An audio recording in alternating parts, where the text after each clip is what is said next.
Sat Sri Akal, my name's Amma. On today's episode, I'm going to be talking about body shaming and how some of my experiences affected me, as well as how I overcame them. To begin with, my dad called me fat the other day, which really took me back, and I wasn't expecting it. It's not something he ever says. It was really random, and I immediately responded back by saying, "Oh, you also look skinny in your jacket." My dad has a beer belly, and I mean, he was obviously clearly offended, but I'm like, don't say that to me knowing I'm your daughter, because I'm going to snap back with the same sort of energy. And he kind of went quiet for a second, and I was like, yeah, we're not going to do that.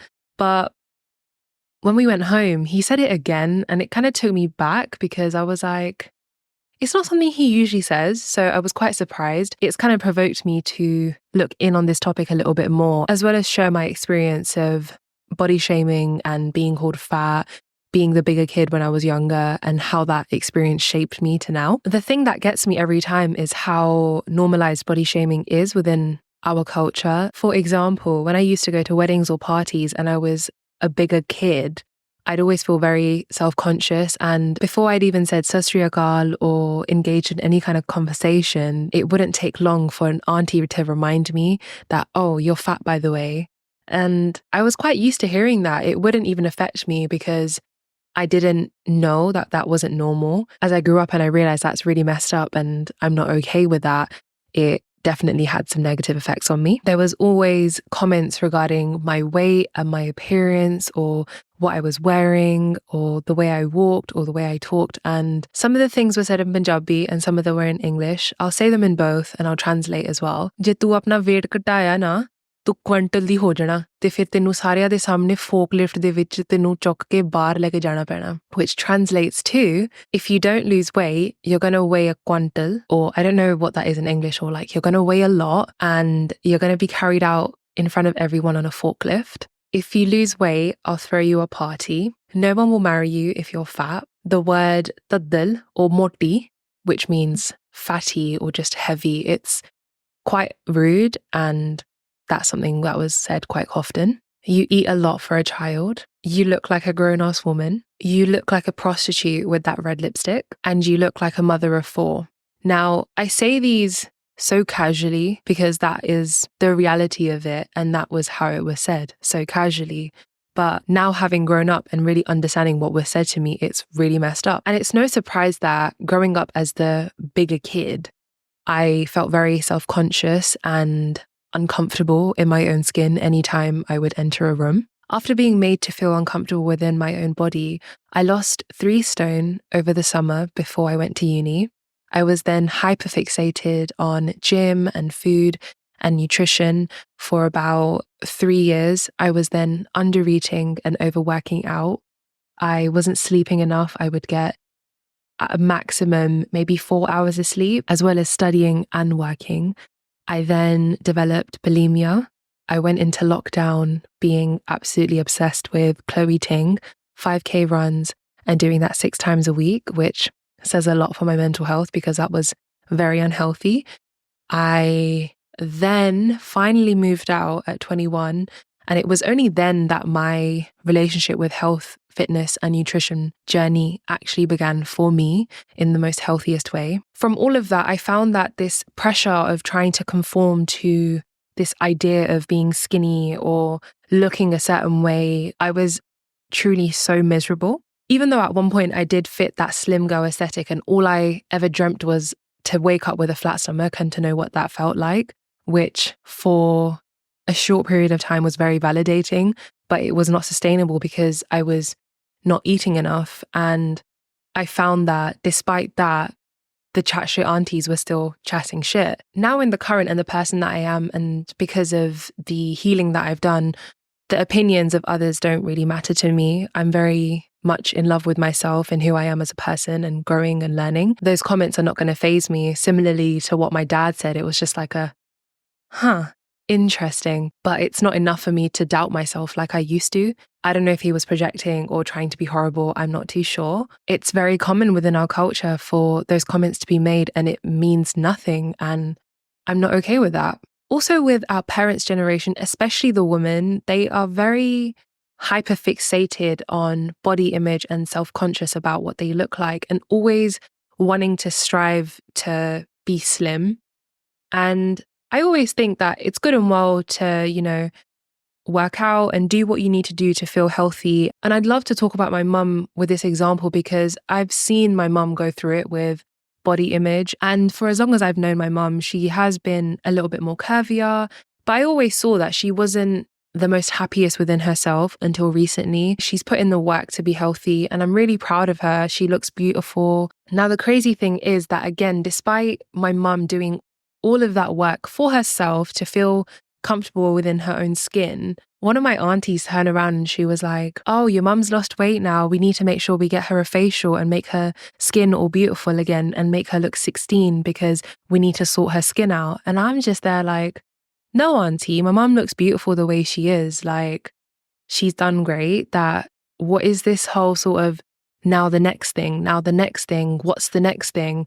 It's like, give us a break. So what I've done is put some points together that I think are really important to highlight, that I think would help our culture and society to have a more positive outlook on body image and not saying horrible things to one another. Some of the things that I've done to help me over the years is completely cut out negative self-talk. I'd be lying if I said that I don't have my moments of insecurity. And in those moments, it can be really difficult because I'm really going through it. I'm feeling emotional. I might be coming on my period, or I'm on my period and I feel extra bloated. And suddenly I'm just like, oh my God, I don't feel so great about myself. But I very quickly talk to myself and remind myself that I'm not going to say these horrible things to me because there is so much power in what you say. And I will literally stand in front of a mirror and tell myself, I am beautiful, I am loved, I am worthy. If you're not going to tell yourself you love yourself and truly learn to believe it, then when other people say it to you, you might not believe it. So as cheesy as it sounds, don't knock it till you try it. It really does work.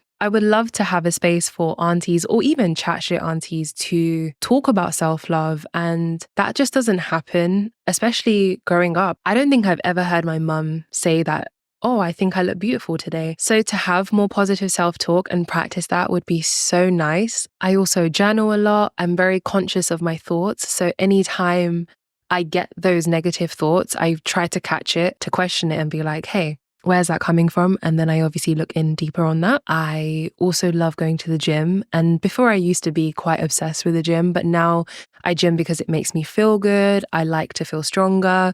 I'm working my way up with a goal and it feels good for me. I also think it's really important to have different representation within media in terms of skin color, different bodies, different backgrounds, that there's not just this one idea of what a typical South Asian man or woman looks like, being fair, slim-bodied, certain features, because that's just not true.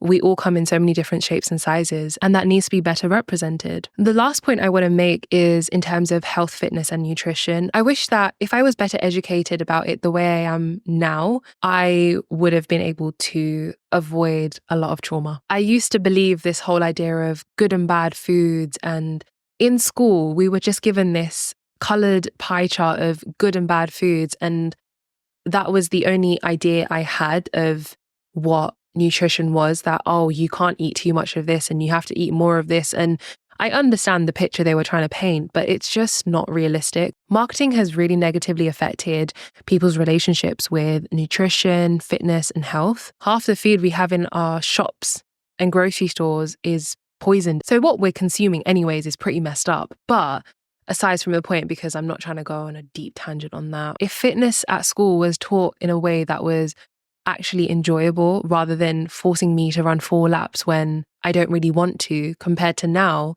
me going to the gym and actually enjoying it and understanding that it releases the good endorphins and it's going to make me feel better, and I'll voluntarily do that. If I wasn't forced to do it, I'd be more likely to do it. And rather than eating 3 chocolate muffins and a Capri Sun for breakfast, which has little to zero nutritional value, hence why I was crashing at probably 11 o'clock in the day, unable to absorb any information my teachers were telling me and struggling to even stay awake, compared to now that if I eat foods that are a little bit more higher in protein and I don't spike my sugar in the morning and make sure that my gut is healthy, I'm able to function a lot more efficiently. And now, because I get a lot more sleep than I ever did, I'm able to retain information like a sponge. So the point I'm trying to make is that if health, fitness, and nutrition was taught in a way that was less forceful and more about the benefits that it has for your body, your sleep, your emotions, that it'd be easier to carry on into my adulthood. So overall, I do think our community has a lot of work to do when it comes to the comments that are made in regards to how someone looks like and their body and their appearance. It's not nice to body shame someone. There's no need for it. And it's clear that it comes from projecting or just a lack of understanding that making comments like that are so unnecessary.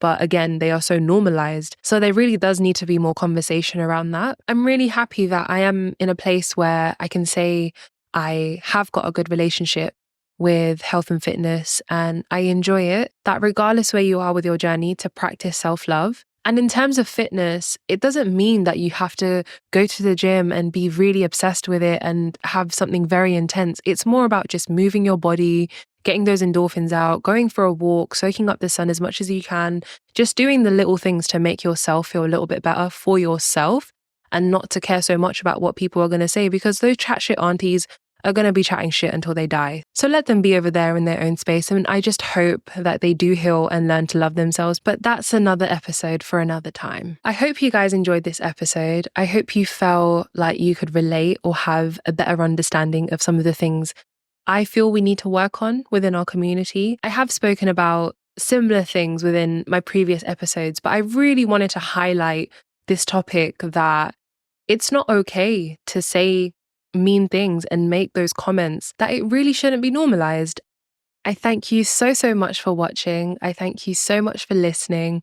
I love producing this podcast and I'm trying my best to stay more organized. I'm recording a lot more earlier. And even though it consumes so much of my life, it is something I truly enjoy. So I'm so grateful to be able to put this out and have people spark conversation. And even on TikTok, I was so happy to just see people comment and feel like they could relate. So thank you so much. I'll see you guys very soon for the next episode. Thank you. Dhanyavad. Sat Sri Akal. Bye.